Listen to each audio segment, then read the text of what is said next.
नमस्कार, मैं अखिलेश श्रीवास्तव। आप देख रहे हैं तेजस भारत। तेजस स्वास्थ्य में एक कार्यक्रम हम लोग परमानेंट चला रहे हैं। आज हम आंखों की बहुत ज्यादा आवश्यकता है लोगों को। बिना आंख के हम दुनिया की चमक को, दुनिया को अपनी रंगीन नजारे से नहीं देख सकते। इसलिए आंखों की देखभाल भी उतनी ही जरूरत है जितनी शरीर की अन्य अंगों की जरूरत है। मानव शरीर में आंख का बहुत महत्व है, लेकिन सबसे ज्यादा लापरवाही आदमी आंख से ही करता है। आज इन्हीं सब ठंडक में कैसे आंखों से बचें, इन्हीं सब बातों की जानकारी के लिए हमारे साथ डॉक्टर कविता पाठक जी मौजूद हैं, जो आई सर्जन हैं। इनसे हम बहुत सारी बातें करेंगे और आंखों को ठंडक में कैसे रखा जाए, केयर कैसे किया जाए, पूछते हैं। डॉक्टर साहब, बहुत बहुत स्वागत है आपका।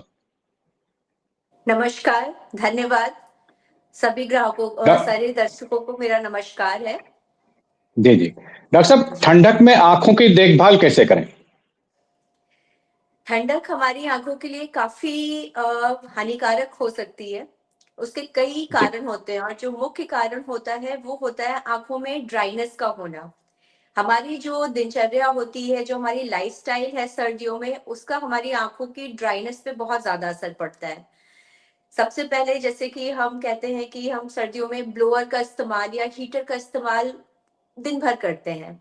अब ये जो ब्लोअर या हीटर होता है, ये क्या करता है, हमारा जो एनवायरनमेंट है उसमें बहुत ज्यादा नमी की कमी पैदा कर देता है, जिसकी वजह से आंखों में सूखापन आता है। सूखापन आता है तो हम आंखों को रगड़ते हैं, जिससे लाली आ जाती है। जी दूसरा क्या होता है कि सर्दियों में हम लोग धूप में बैठते हैं। अभी धूप में बैठना अच्छा है, शरीर को विटामिन मिल रहा है, डी मिल रहा है। बट ये जो हम बैठते हैं जब धूप में, तो डायरेक्ट आंखों पे यूवी रेज का असर आता है। ये जो यूवी रेज होती हैं, ये हमारी आंखों पे मोतियाबिंद जल्दी पैदा करने के लिए कर सकती हैं, मैक्युलर डिजेनरेशन कर सकती हैं। तो धूप में बैठना ठीक है, बट उसके लिए हमें कुछ प्रिकॉशन साथ में लेने की जरूरत होती है। वो अभी हम बताएंगे क्या किया जा सकता है। जी डॉक्टर साहब। दूसरा कि क्योंकि हम सर्दियों में दरवाजे खिड़कियां पूरे टाइम बंद रखते हैं, तो जो हवा जी का प्रभाव होता है हमारे घर के अंदर, वो काफी कम हो जाता है। अभी हवा का प्रभाव कम होने की वजह से जो वायरस होते हैं, बैक्टीरिया होते हैं, ये सब ज्यादा जल्दी ग्रो करते हैं। तो हमारे आंख में इन्फेक्शन होने का भी डर ज्यादा रहता है। साथ ही साथ हम लोग सर्दियों में क्या करते हैं कि सब्जियां, सैलड और फल जो ये होते हैं, ये हम कम खाने लगते हैं। कच्ची सब्जियां हो गई, फल हो गए, साथ में पानी भी हम काफी कम पीते हैं।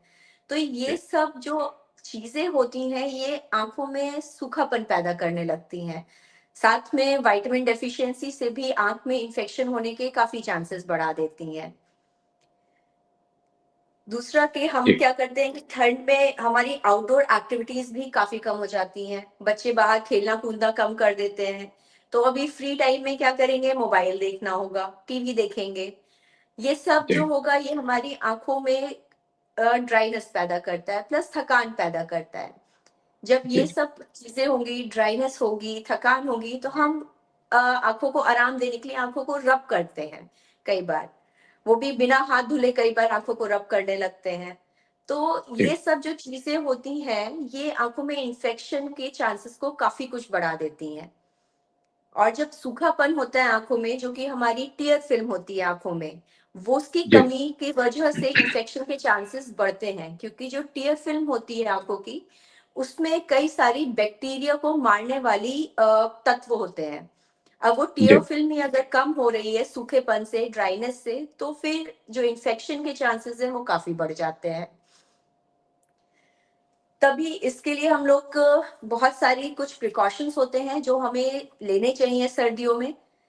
जी हमारी आंखों के ख्याल के लिए सबसे ज्यादा जरूरी है कि हम एक संतुलित भोजन करें, जिसमें कि ज्यादा जी से ज्यादा फल और सब्जियां होनी चाहिए। ये हमारे विटामिन डेफिशिएंसी को भी कम करेगा, और साथ में पानी जो है वो बहुत महत्वपूर्ण है। सर्दियों में हमारा जो पानी का कंजम्पशन होता है वो काफी कम हो जाता है। तो ये जरूर ध्यान रखें कि आप नियमित अंतर पे पानी जरूर पीते रहें। ये आंखों में नमी रखेगा। अगर आप हीटर या ब्लोअर का इस्तेमाल कर रहे हैं, तो कोशिश करें कि डायरेक्ट हीटर या ब्लोअर के सामने ना बैठें।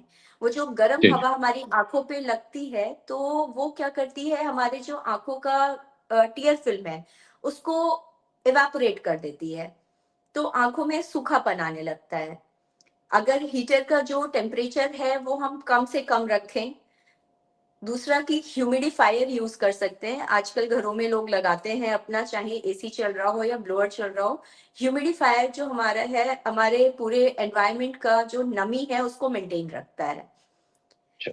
दिन में 2-3 बार जरूर खिड़की खोल के हवा का प्रभाव होने दें घर में, ताकि जो ग्रोथ है बैक्टीरिया वायरस की उसको हम रोक सकें। जी जी। डॉक्टर धूप साहब, सेकिए। हाँ। ग्रामीण क्षेत्रों में डॉक्टर साहब कोयला का भी इस्तेमाल करते हैं, आग जला दिए, एक अलाव जला लिए, तो उसको भी उसको बिल्कुल। लेके जाकर के भी कमरे में रख लेते हैं, तो क्या उसका भी दुष्प्रभाव पड़ेगा आँख पे? बिल्कुल पड़ेगा, क्योंकि उससे धुआं निकलता है।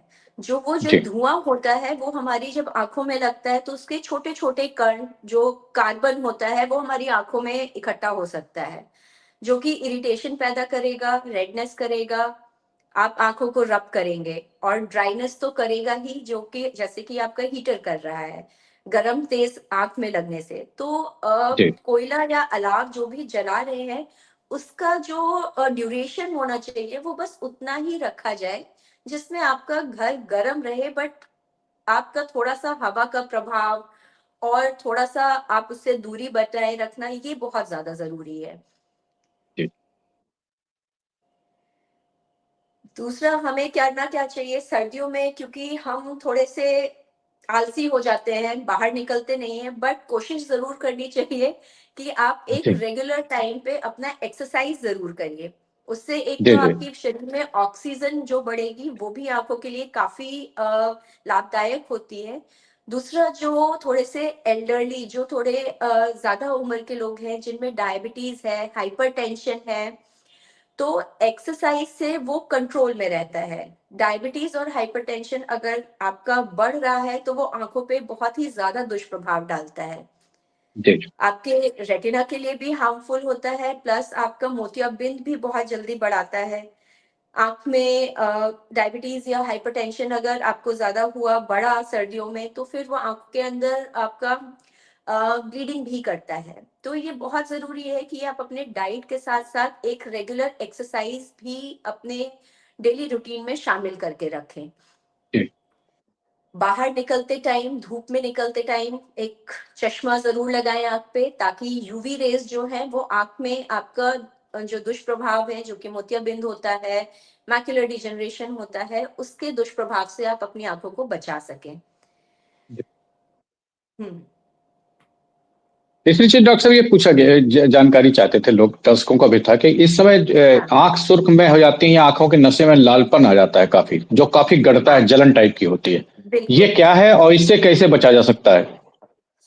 ये जो है मेनली आंख में ड्राइनेस के लक्षण होते हैं।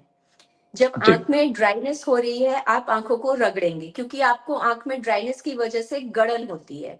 जब आंख में सूखापन आता है या ड्राइनेस आता है तो आंख में इरिटेशन होती है, तो आप आंख रगड़ते हैं। जैसे ही आप आंख रगड़ेंगे आंख सुर्ख हो जाएगी। तो इसके लिए जरूरी है कि एक तो आप अपना, जैसे मैंने कि बताया कि जो जो मैंने प्रिकॉशंस बताए हैं उसके साथ साथ आप एक आई ड्रॉप्स यूज कर सकते हैं, जो कि आंखों की नमी को बरकरार रखे। जी। ये आर्टिफिशियल टीयर ड्रॉप्स होती हैं, तो जब हम इनको आंखों में डालते हैं तो वो एक सूदिंग, आंख के लिए सूदिंग का काम करती हैं। जी। और साथ में आपको आंख में कई बार होता है कि इन्फेक्शन होने का भी डर होता है, जैसे कि वायरस मैंने बताया, आपने आंखें रगड़ी, हाथ हम लोग हर बार तो धोते नहीं है आंख छूने के पहले, तो जी। आंख जी। में कई बार वायरल इन्फेक्शन भी होता है। तो इसके लिए आपको जरूरी है कि जब भी आपकी आंखें लाल हो तो आप बिना किसी जानकारी के आंख में कोई भी दवा ना डालें किसी के कहने पे, ना ही आंख में कोई क्रीम या तेल, जो पुराने नुस्खे हैं, बिना जी। जी। किसी से सलाह के आपको ये नहीं करना चाहिए। अगर आपकी आंखें लाल हो रही हैं, आंखों में जलन है, या फिर आपको लग रहा है आंख से कुछ कीचड़ या गंदा पानी आ रहा है, तो उसके लिए जरूरी है आप एक अच्छे आई स्पेशलिस्ट से अपना सलाह करें। और उस हिसाब से, अगर आपको ड्राइनेस है या फिर इन्फेक्शन है, उस हिसाब से आपको दवाई दी जाएगी जो कि आपके लिए लाभदायक होगी। जी। कभी कभी सुर्ख आंख जो हो जाती है, तो एक गांव में प्रचलित है कि जो है हम आपको देखेंगे तो आप हमको देखेंगे तो हमको भी हो जाएगा, या फैलता है, तो क्या ये एक मिथ्या है या कुछ सच्चाई भी है इसमें? अ, ये एक मिथ्या है, क्योंकि देखने से नहीं फैलता है, लेकिन जी, दिक्कत क्या होती है कि जब आप किसी के ऐसे इंसान के पास हैं जिसकी आंखों में इन्फेक्शन है, लाली है, कीचड़ आ रहा है, तो जब आप उसके आसपास होते हैं तो हम लोग कुछ चीजें शेयर कर रहे होते हैं, जैसे कि आप तौलिया शेयर कर रहे हैं, या फिर आप आई मेकअप, शहरों में आई मेकअप यूज कर रहे हैं जो कि आप एक दूसरे के साथ शेयर कर रहे हैं, या फिर आपने हाथ ही आंख में लगाया और वही हाथ से आपने कोई जगह को छुआ, और वही जगह पे कोई इंसान आके बैठा, उसने भी उस जगह को छू के अपने आंख को छू लिया। तो जी, इस जी, तरह से ये हाँ, रोग जो होता है ये संक्रामक होता है, एक दूसरे से जी, फैलता जरूर है, लेकिन ये किसी चीज के थ्रू फैलेगा। आप अपने हाथों को आंख में लगाएंगे, कोई चीजों को एक दूसरे की शेयर करेंगे, तब ये फैलता है, देखने से नहीं फैलता है। जो आंख में जी, चश्मा लगाने का भी कॉन्सेप्ट है कि आपकी अगर आंखें लाल है तो आंख में चश्मा लगा के रखिए, वो इसीलिए होता है कि आप खुद अपनी आंखों को बार बार ना छुएं, ताकि उसको जी, दूसरों को फैलने से बचाया जा सके। जी, जी। बट देखने से ये बिल्कुल नहीं फैलता है। अच्छा, आजकल नशाखोरी बहुत ज़्यादा चली है, तो क्या नशा जो करते हैं या इस टाइप से जो नशेड़ी लोग होते हैं, क्या उसके लिए भी आँखों पे असर पड़ता है काफ़ी? या उसकी रोशनी पे बहुत असर पड़ता है? ज्यादा असर पड़ता है आंखों पे। स्मोकिंग, स्पेशली जो लोग सिगरेट बीड़ी पीते हैं, जी, उसमें जो अंदर बॉडी के हमारे कार्बन मोनोऑक्साइड जाता है, या जो भी नाइट्रिक ऑक्साइड जनरेट होता है, वो हमारी आंखों पे डायरेक्ट असर डालता है। प्लस स्मोकिंग की वजह से आंखों में बहुत ज्यादा ड्राइनेस भी होती है। ये सारी स्मोकिंग या अल्कोहल भी, अल्कोहल से कहीं ज्यादा हानिकारक जो है वो स्मोकिंग है आंख के लिए। जी। ये सारी चीजें हमारे बॉडी में जो एंटीऑक्सीडेंट्स होते हैं वो भी कम करते हैं, जो कि हमारी आंखों को हेल्दी रखते हैं। तो स्मोकिंग और अल्कोहल दोनों ही हमारी आंख के लिए काफी हानिकारक है। अच्छा, ठंडक में जैसे इसमें ठंडक चल रही है, ठंडक सीज़न बदलते हैं, तो इसमें आँखों की सबसे ज़्यादा बीमारियाँ कौन-सी आती हैं या कौन से इस समय कि कैसे उनकी बचाव किया जाए? सबसे ज्यादा अभी इस सर्दियों में, जैसे अभी जो सीजन बदलता है, तो इन्फेक्शन होने के काफी चांसेस रहते हैं। जी, तो इन्फेक्शन से बचने के लिए सबसे ज़रूरी है कि आप अपने हाथों को हमेशा धो के रखें। अगर आँखों को टच कर रहे हैं, तो आँखों को टच करना अवॉइड करें डायरेक्ट। अगर आप टच कर भी रहे हैं, तो ध्यान रहे कि आपके हाथ साफ हैं। बिकॉज़ जितनी बार आप आँख रगड़ेंगे, उतनी बार आपके इन्फेक्शन होने के चांसेस बढ़ते हैं। खान-पान जी, के साथ-साथ आप ध्यान रखें कि दवाइयाँ जो हैं वो कभी भी बिना किसी की प्रॉपर सलाह के सिर्फ स्टोर से लेके ना डालें। आँख लाल होने के बहुत कारण होते हैं। जी, आँख लाल होना का मतलब ये नहीं है कि वो इन्फेक्शन ही होगा, बहुत कारण होते हैं, तो वो बिना प्रॉपर जाँच के बताना मुश्किल होता है। तो जी। कभी भी ड्रग स्टोर से लेके दवाई ना डालें। बाकी आँखों अगर की आपको देख अगर जी, जी, जी, बताइए? कंटिन्यू करिए, कंटिन्यू हाँ, करिए। अगर आपको लगता है कि आपकी आँख में कोई इन्फेक्शन हो रहा है, तो तुरंत सलाह लें, प्रॉपर तरीके से उसकी जाँच कराएँ और प्रॉपर अपनी दवाइयाँ का इस्तेमाल करें।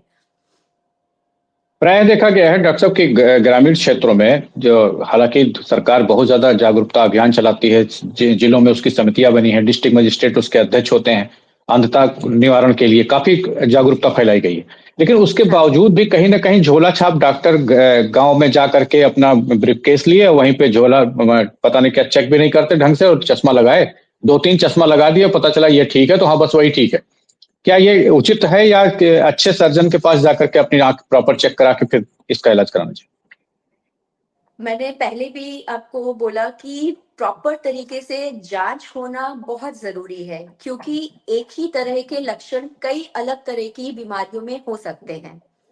जी, आँख लाल भी अगर है, तो उसके बहुत कारण होते हैं। आँख में इन्फेक्शन हो सकता है, अंदर से कोई कमी हो सकती है, ड्राइनेस हो सकती है। तो बिना जाँच के वो सही से, बिना प्रॉपर जाँच के बताना मुश्किल है, और गलत दवाई आँखों पे बहुत ज़्यादा नकारात्मक असर डालती है। हर चीज़ का ट्रीटमेंट अलग है।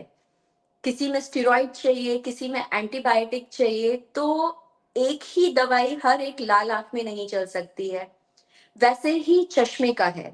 अगर आपकी आँख कमज़ोर है, तो ये देखना बहुत ज़रूरी है कि वो जो आँख की रोशनी में कमी आ रही है, वो आपके बुढ़ापे की वजह से आ रही है, मोतियाबिंद की वजह से आ रही है, या फिर काला मोतिया या ग्लूकोमा जिसको हम बोलते हैं, उसकी वजह से भी आँख में काफ़ी अंधापन आता है।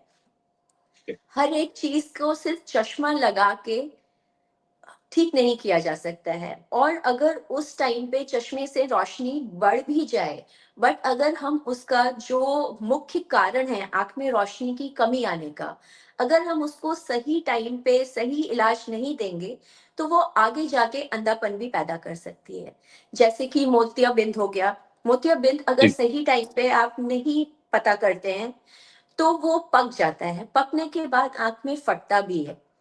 तो एक बार इस तरह के कॉम्प्लिकेशन आए, तो फिर आंख में रोशनी लाना काफी मुश्किल है।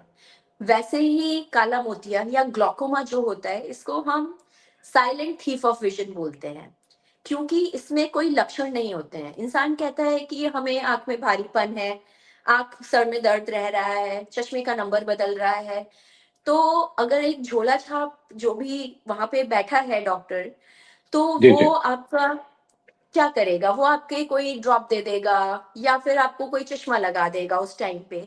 लेकिन अगर आपके आँख का प्रेशर बढ़ा है, जो कि ग्लूकोमा में होता है, वो धीरे-धीरे आपकी नस को सुखाता जाएगा। और एक टाइम जब तक आपको ये पता चलेगा कि आपकी रोशनी काफ़ी कम हो गई है, तब तक ऐसा वक़्त आ जाता है कि उस रोशनी को वापस हम नहीं ला सकते हैं। वहीं अगर इसका इलाज आप टाइमली शुरू कर दें, प्रेशर कंट्रोल कर लें, तो आपकी रोशनी को बचाया जा सकता है। तो ये बहुत ज़रूरी है कि जो आपकी आँख की दिक्कत है, उसका सिर्फ़ सॉल्यूशन नहीं देना है, उसका हमें रूट कॉज़, उसका मुख्य कारण जानना है। बिना जी। उसके इलाज अधूरा होता है। डॉक्टर साहब, एक सामान्य आदमी जिससे अपना जीवन जी रहा है, जैसे आजकल बच्चों में बड़ी शिकायतें आ रही हैं कि उनकी रोशनी कम हो रही है, उनको ठीक से दिखाई नहीं दे रहा है। तो कब हुँ। कब चेकअप कराना चाहिए आदमी को? किस एज के आदमी को ज्यादा चेकअप कराना चाहिए? क्या है इसके? आपका चेकअप सब एज में ज़रूरी है। बचपन से स्टार्ट करते हैं। अगर जी आपका बच्चा प्री टर्म पैदा हुआ है, अगर 7 महीने तक में या 7 महीने के पहले बच्चा पैदा हुआ है, या फिर जी 1.5 किलो से कम का बच्चा पैदा हुआ है, तो उसकी इमीडिएटली पैदा होने के 1 महीने के बाद उसकी पर्दे की जांच होना बहुत ज़रूरी है। क्योंकि जी ऐसे बच्चों में पर्दे प्रॉपरली बन नहीं पाते हैं और अंधापन आ जाता है बचपन से ही। तो सबसे मुख्य जो है कि बचपन में ही, जैसे ही बच्चा पैदा हुआ है, आप देखिए कि बच्चा स्वस्थ टाइम से पैदा हुआ है कि नहीं। अगर कम जी वेट का है या प्री टर्म पैदा हुआ है, तो विद इन 1 मंथ उसकी आंखों की जांच जरूरी है। दूसरा, अगर बच्चे की आंखें तिरछी लगती हैं आपको, 6 महीने जी तक बच्चा थोड़ा भेंगापन होता है बच्चों में, लेकिन अगर 6 महीने के ऊपर आपको लग रहा है कि बच्चों की आंख में बेंगापन है, तो उनकी आँखों की जाँच कराना ज़रूरी है, क्योंकि ऐसे बच्चों में देखा गया है कि थोड़ा-सा उनमें चश्मे की ज़रूरत होती है। अगर हम सही टाइम पे चश्मा दे दें, तो वो भेंगापन चला जाएगा। जी जी तो ये आपको अपने बच्चों में हमेशा देखते रहना चाहिए। तीसरा जो टाइम आता है, वो है जब बच्चा स्कूल पहुँचता है। जब 5 साल का हो रहा है बच्चा, आपने स्कूल में एडमिशन कराया है, उस टाइम पे बच्चे को एक आई टेस्ट ज़रूरी होता है देखने के लिए कि बच्चों की आँखें प्रॉपरली विज़न के लिए तैयार है या नहीं। बच्चे खुद से कभी नहीं बताएँगे, इतने छोटे बच्चे, कि उनकी नज़र कमज़ोर है, क्योंकि अभी उनकी जो नज़र है वो बन रही है। तो जी उनको जी हाँ, तो उनको जो नॉर्मल है या कमी है, उसमें डिफ़रेंस ही नहीं पता है। वो जो देख रहे हैं, उनको लगता है यही सही है उनका विज़न। तो 5 जी साल पे जब बच्चा स्कूल में एंटर कर रहा है, वो हाई टाइम होता है कि आप बच्चे का एक बार आई टेस्ट ज़रूर करा लें। फिर उसके बाद अगर अपने जैसे स्कूल में टीचर्स बताती हैं कि बच्चा सही नहीं लिख रहा है नोटबुक में, या उसको पीछे से नहीं दिखाई दे रहा है, तो आपको ज़रूर एक बार जाँच करानी चाहिए।